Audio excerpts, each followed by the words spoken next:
How about step 4?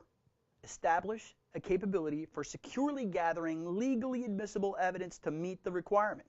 So we set the requirement and we said, okay, well, we're going to do it internally for the first 5 years.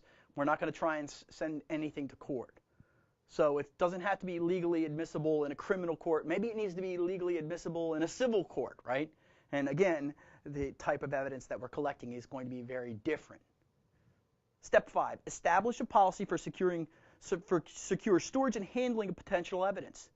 This is called an evidence locker. This is called a chain of custody. And this is called an evidence room. And maybe even the security guards that actually protect that evidence room.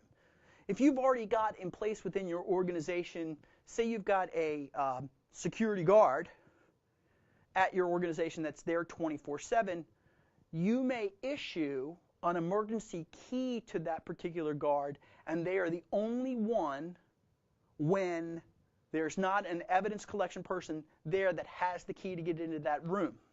They have to ask permission for it. Maybe if it's in a 2-key system, so that it takes the guard and one of the forensics people to get into the evidence locker, and then all of that information is recorded. So that you're establishing the policy for it, but also you're setting up the organization, and maybe you change the guard station from this location to that location because that's where your evidence room is, behind a couple of doors that way. You just have to think about these things. 6, ensure monitoring is targeted to detect and deter major incidents. So you have to have the intrusion detection systems in place, and when you have those intrusion detection systems in place, maybe they're collecting a little bit more information.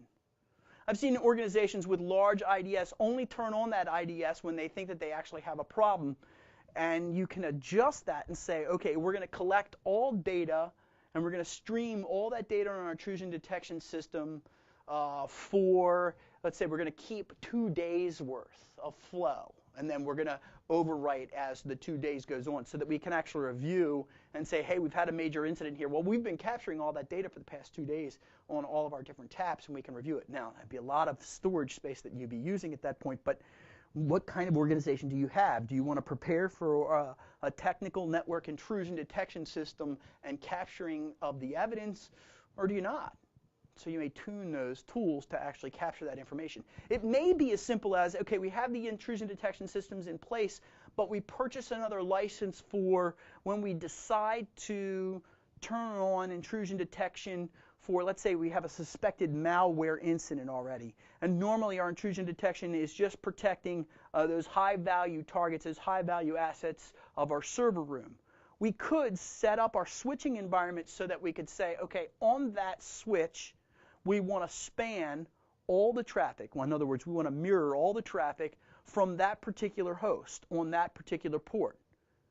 Adjusting our internal infrastructure on this with larger switching and routing mechanisms may be able to actually pull a mirror of that when we need to, but we have to tune that and set that in place way before the incident ever happens, because we can't in an emergency say, hey, let's span all those ports, let's redirect all of our traffic. It's not going to work. You've got to get that done very early on. And you've got to work with your routing and switching team, and you've got to work with your incident handling and technology team, along with having the licensing to be able to span that and make that work for your particular IDS that's out there. Number 7, specific circumstances when escalation to a full formal investigation, which may use the digital evidence, should be launched. When do we go, okay, it's time? There's a threshold within our organization. Maybe it's a dollar threshold. Maybe it's an at-risk threshold. We'll talk about that more in a minute. Number 8, train staff on incident awareness. This is the one that's missed all the time. And my friend Don Murdoch said, hey, when we do incident handling, what we found is the best way to make incident handling work better is to actually do awareness and training for our individual employees to say, hey, when you see these things, this is what this looks like. Incorporating into that, hey, change your passwords often, don't use Post-it notes for your passwords. Incorporate in a little bit more of that forensic idea into that training, and then you get a lot more bang for your buck. Now, also, you're going to have to train your individual staff to be experts on the particular devices that they're doing the forensics analysis on, but it starts with that low-level stuff, and it works all the way back to that high-level stuff internally. Number 9 is document an evidence-based case describing the incident and its impact. How bad was this? What happened and how bad was this, so that we can give this back to management? Because it may be when we document that evidence, they go, well, this isn't really that bad, and we've got something more important going on over here because we've got litigation with these people about this thing over here, so this really isn't that important. Let them do that prioritization. This goes back to business being involved in doing risk assessment as you go along. Number 10, ensure a legal review to facilitate action in response to the incident. Start talking with your legal team. Make sure that they look at it and say, this is reasonable, we will get recompense here, this is unreasonable, it's too expensive, it's too costly for us to go after these people. Let them help you make that decision. And if this happens more and more often, then the legal team will go, well, gosh, this has happened to us like 5 times. So it wasn't a big deal when it was $10,000 from one guy, but that could have cost us $50,000. If we want to go ahead and go on after the first guy and let him know and prosecuted him, like Walmart does, they prosecute for any kind of shoplifting whatsoever, then it's known throughout. If you go and attack our organization, you have a problem. Policy. What information are we going to hold, and how long are we going to hold it for? A classic example of this is an email retention policy. Let's look at this on the negative side. Your organization says to all of its employees, we will hold email forever, and we'll roll all of that information up, and we'll retain it all for our records. There is a suit against your organization, and at that moment in time, your organization has to cough up all of the email records that it has. Well, gosh, we got to pull all those archive tapes. Gosh, we got to pull all that stuff out of storage, and we have to, because the court requires it, we have to print it out or something like that, or hand it out on a digital disk and allow people to comb through that forever. How about this? Our rule is, corporately, we will retain only for 90 days.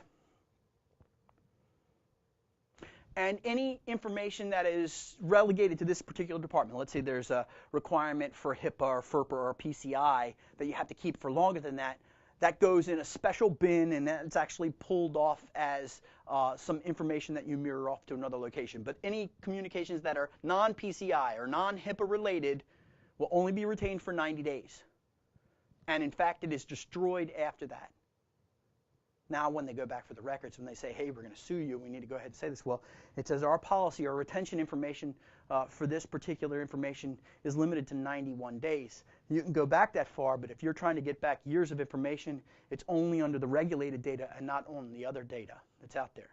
If you state it and follow it, that retention policy can help you in the investigation of somebody else, or it can hinder you when you're being investigated. That's a balancing act that your organization has to choose, and that's a business decision. Then you're going to plan the response in your policy. You're going to say, this is our response, this is our escalation, here's the training that we're going to put along with this, here's the acceleration of this investigation because it is of this value or this magnitude to the organization. And if there's any anonymous activities, we're going to stop that. Maybe we make everybody create an account. You can't go to our website and browse any of these good features back here without creating an account. I think that's very rational and reasonable for people to have an account on your system so that you limit the anonymous browsing to only the innocuous, external, normal information back here. Because if you want to buy from me, you're going to have to create an account anyway. That's the theory. Then, obviously, in our policy, we have to protect the evidence. And we have to state so in our policy. Our policy needs to say, we protect the evidence this way. And here's the proof that we've protected the evidence this way. Keep on executing that. And that's the BPP policy portion.